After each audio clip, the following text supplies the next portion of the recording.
Now at 11, seeing the devastation firsthand, the director of FEMA tours wildfire-ravaged areas to find out where we need federal support.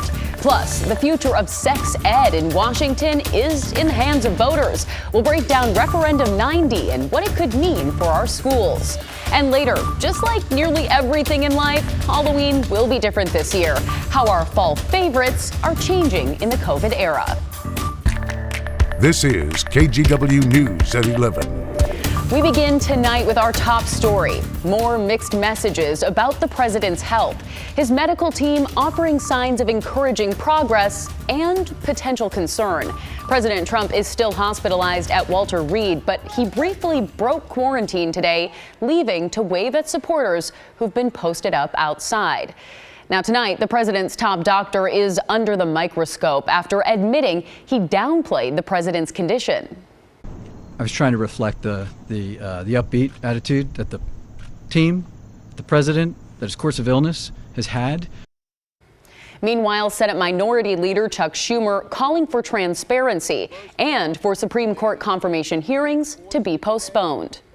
When there's cover-ups, contradictory statements, even lying about something as vital to the nation's security as the president's health, the nation is severely endangered. Good evening, and thanks for staying up with us. I'm Brittany Folkers. President Trump is said to be doing well. Even though he's been given a drug usually reserved for the most serious cases, doctors say the president could be released from the hospital as early as tomorrow.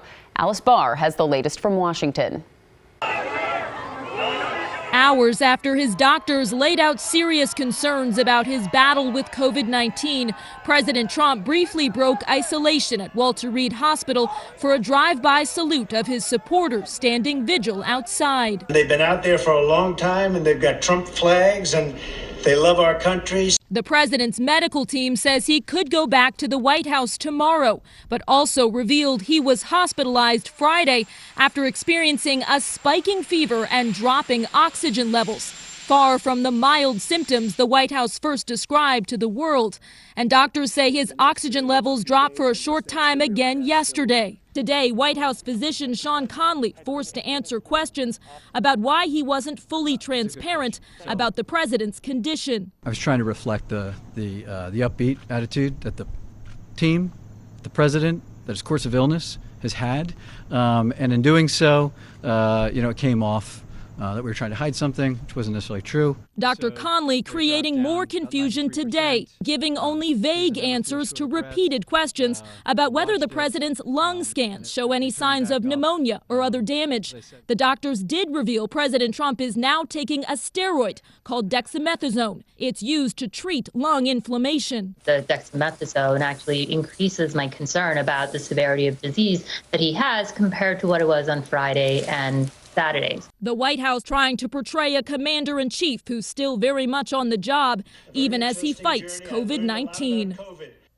Despite concerns over continuity of government, Vice President Mike Pence is hitting the campaign trail hard this week, including traveling to Salt Lake City for the vice presidential debate.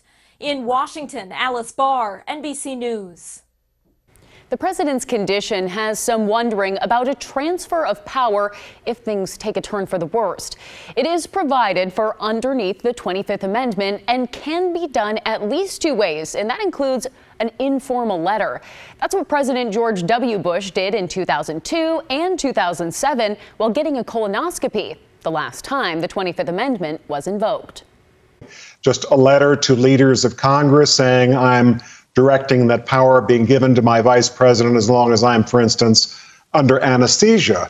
Another way of doing it is if a president is incapacitated under the 25th Amendment, which was passed in 1967, the cabinet can meet and they can say, we rule the president incapacitated and power should go to the vice president. Next in line for the presidency would be Vice President Mike Pence. If he is not able to serve, it would go to the Speaker of the House, Democrat Nancy Pelosi. The president and first lady are among the more than 7.4 million people in the U.S. who have tested positive for COVID-19. Here in Oregon, health officials announced another 260 cases today.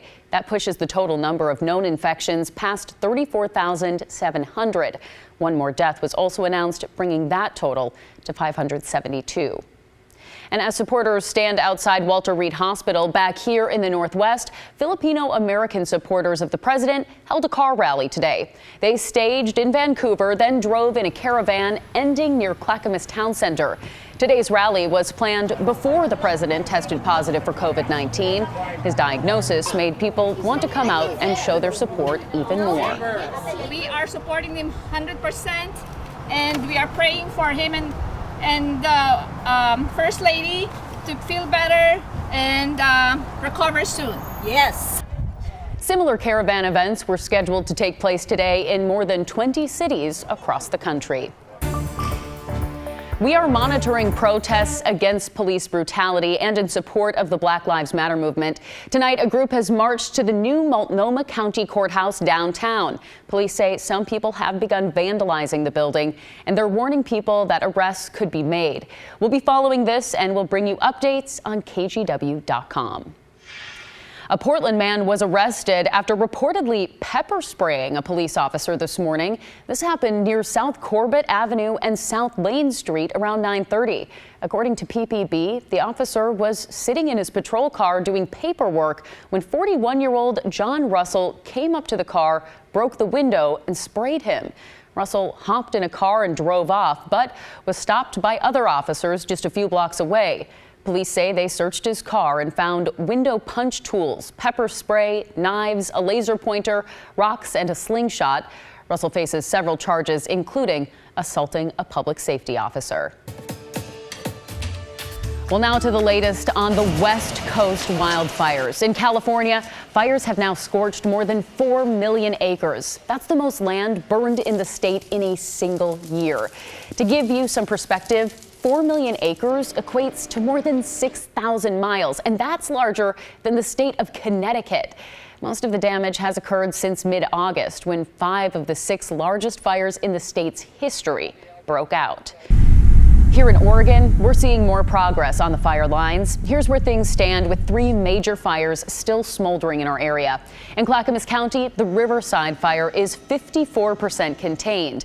The Beachy Creek fire in Marion County is at 59%. And the Lions Head fire in Marion and Lynn counties is now 45% contained.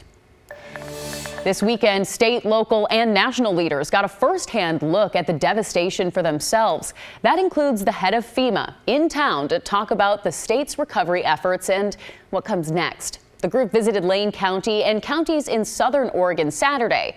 Today, they were in Lyons, Gates, and Detroit. Christelle Kumwe has our story. Well, this was my house. Just pretty much got it all the way I wanted it. All new carpeting throughout and new furniture and just everything. Rubble is all that's left of what Hermoine Dolscher used to call home. My 3-bedroom, 2-bath, 1,200 square foot manufactured home. Dolscher had just renovated her home in Gates before the fire broke out. We didn't get any evacuation notices. By 10:30, 11 o'clock, they just pounded on my door and said, "Get out now." The next day, she found out her house was gone. I had insurance and I have applied for FEMA. Right now, we're just kind of in a holding pattern because they have to come test it, before anybody can move anything. Over the weekend, FEMA Administrator Peter Gaynor got a first-hand look at areas devastated by wildfires. Making sure that the federal team understood the devastation and the impact on the community. It's like a firebomb went off and just incinerated everything. Senators Jeff Merkley and Ron Wyden and Congressman Peter DeFazio worked to get Gaynor in town. The whole congressional delegation is really working together to get relief as quickly as we can. The group visited communities impacted by the fires around Oregon, where Gaynor identified priorities. It's about debris removal, right? Getting that process started. It's about housing. It's about protecting the watershed. I think those are probably the top 3. Wildfire victims have to register with FEMA in order to get federal assistance. So far, about 7,000 have done so, including Dosher. I'm trying to stay as optimistic as I can.